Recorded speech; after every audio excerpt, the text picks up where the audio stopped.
xarunta xalane. warbixintan waxay isdultaagaysaa magaalada aan la aqoon waxa ka dhex socda gudaheeda iyo dibaddeedaba balse marka hore muuqaalka like si ay u gaarto dad badan oo aan jecelnahay una digeen. Assalamu alaykum warahmatullahi wabarakatuh wa walaalkiin waa wiilkiin aasa YouTube-ka daawanaysan sawirkeeda aasa official la socodsi waxaan wadnaahay maanta waxa idin wadnay webiga weyn soo noqod wanaagsan mar labaad mar saddexaad janaalka daawanaysan waa aasa official maanta waxa idin wadaa xerada xalane xog ku saabsan idin haya xogtaas maxay tahay wariyaal waaweyn sida Munasar Yare sida Ali Aadan Muumin oo kale action ka dhiiba adigna ila qiimay intaada kalena video ugu horeey ila daawo Munasar Yare oo ka hadlaya wax ku saabsan xerada xalane bal ila daawo wuxuu dhihi doon nabadgelyo xalane xarunta boogga iyo halaaga ee qarsoon caruurta la xado xerada xalane ee Amisom ayaa la geeyaa mabajaajlayaasha qaar ayaa caruurta xada una geeya shakhsiyaad ku sugan xerada xalane ee aan la gali karin maxaadan ogeyn oo ka dhex jira xeradan gaasa ku lug leh iibinta caruurta iyo xubnaha jirka bini'aadamka israac la'aanta dalkeena ayaa qayb xerada xalane yaa ku lug leh uu jiray dadka la geynayaan oo kaliyaha balaaya laga baxsanay adii video ka hor dhicin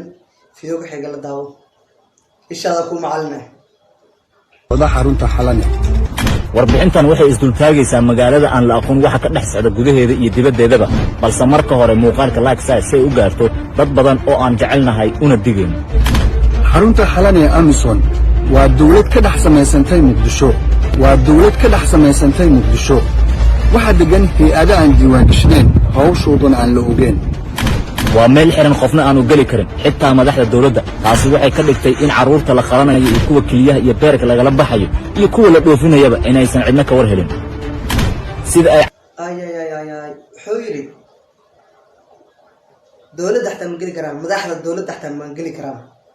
xasaw laakiin timir walba lafa ku jirto هذا كلام محاولة كان حلنا حلنا وضن كلام يا بنادر حلنا يا عبودكو حلنا كلها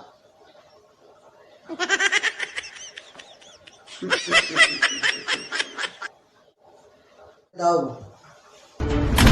sida ay cadeysay haweeneydan oo la qabtay iyadoo caruur xadaysa لا يا بدي كذا ما لا هربوت إن شاء الله هربوت أنت بتكلم كذا ما تقول الله أعلم ما كل ما تغني يا كوبي وكوبي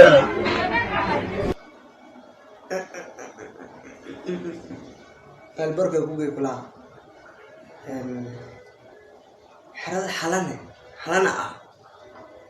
اوكي في ذولا لما سمع على المؤمن حتى بجرا وايو حرد حلنا برامجو laga soo diyaariyay xogteeda dhameystiran wariyaasha inay ka qaadanayaan laga yaaba taada kalena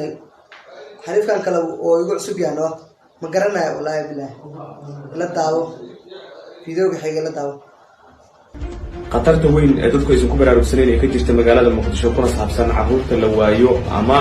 siyaabaha kala duwan ee hadalhayntu hadda ay la xiriirto ee ah in caruurta la qaato oo kooxi ay ka ganacsato ayaa magaalada Muqdisho qatarteeda ay ka jirtaa sidaan mar kale ku celinayana waa in dadka Soomaaliyeed badankooda aysan ku baraarugsaneen arrintaas waxaana taasi ay ka dhalatay in adiguba aad bilowdo barnaamijkan sidaa daraadeedna aniguna aan marti ku noqdo oo ay martinimadeedu qayb ka tahay maadaama page-kayga maalmo badan oo dadka Soomaaliyeed ay ku arkeen in qatartaas iyo dad badan oo la baafin حويري قطر تاس بدن يدل بدن على بافنا حويري بيجي إني نسحريرين وحياس ودردبي على هذا المؤمن والله ولكن ولا شيء تحدي رام كلها مقدش عرفت هذا حنطاي فيديو بحاجة baafinayo oo waaweyn yar isugu jira kamida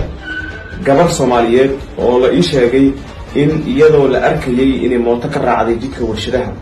3 maalmood markii la waayay kadib ayaa gabadhii isla goobtii laga qaaday sheegtay in lagu soo celiyay gabadhu sidoo kale waxay sheegtay inaysan aqoon goobta la geeyey laakiin xilliyada qaar oo ay soo naaxday waxay sheegtay inay arkaysay dad badan oo iyadoo kale ah oo goobtaas lagu hayay gurina uu ahaa kuna yaalay magaalada muqdisho sida ay sheegaysay waxaana ay sidaas oo kale tilmaantay gabadhu in halka lagu hayay aysan xitaa ahayn meel magaalada ka baxsan gabadha xataa ma ogaanay in magaalada ka baxsanayn in lagu hayo xataa ma ogeyn cidda soo afduubatay keliyaha iyo beerka laga baxaa magaalada muqdisho barnaamijka kala bilaa wadamada kala reer galbeedka ogeeyay in waxyaalahaas laga subinaya laa ilaa magaalada muqdisho ka dhacday inna lillahi wa inna ilaihi raaji'uun fiido wixii la daawo mashaqaad timaadeen anagu xarumo badan baa jira laakiin xaalana waan deganahay guud ahaan hoteelada muqdisho iyo meelo badan oo magaalada ka mid ah iyo guud ahaan geeyiga soomaaliyeed oo dhan baynu ku daadsannahay so waxani waa wax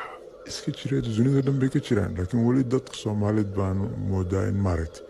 aanu soo gaarin dadka qaar in xubnooda iibsadaan duruuf baa ku kalifta qayba si weeyaan marka xaalka sidaa weeyaan walaalo xitaa waa meel dharaar cad lagugu dhex dili karo cidina aysan wax iska weydiinayn qaraxyada amni darrada iyo magaalada oo la soo geliyo waxyaabaha maanka dooriya xalane waa buddhiga intaasoo idil sida gobolada degmooyinka ilaa heer tuulo gaaray wuxuu ka soo galaa waddanka dhinaca xuduudaha bariga badduu ka soo galaa ayraboorada xalanna waa ka yimaadaan xalane isla xisaabtan dhaba ayay u baahan tahay haddii kale maalin kasta aan ku jirno dhibaatadan inay haysatay aan dhammaadka lahayn xalan waxaa la dhawayaa dadkan keliyaha iibsanayaan duruuf awgeeyso yaasiinka tabaarak asxaabi la gelinayaa fiidiyowga ugu dambeeyey aan soo gelinayo sharmbo reactionka tiktok ah waa bixiyey sabab aaweyn sababtoo ah heestan waxyaris koobraada lagu qabtay meel baxshan faanti kulley inkastoo aanay fiidiyowgan aan liiga bixin laakiin gmailka waxay igu soo direen bahda youtube-ka marka janaalka haddaad ka cusub tahay subscribe like share comment waa walaalkiina waa wiilkiina aaza youtube aad dabanaysaa ama asoo ofishial fiidiyoasha shactarada haddaa u baahan tahay oo codad kala soo saaraysa pagekeyga linkeyga hoos oo yaalaa ku dhufo toosoo ku geynaa laagna saar follow garayne aad iyo aad amsan toban loof si ogeena iskata fiidiyosha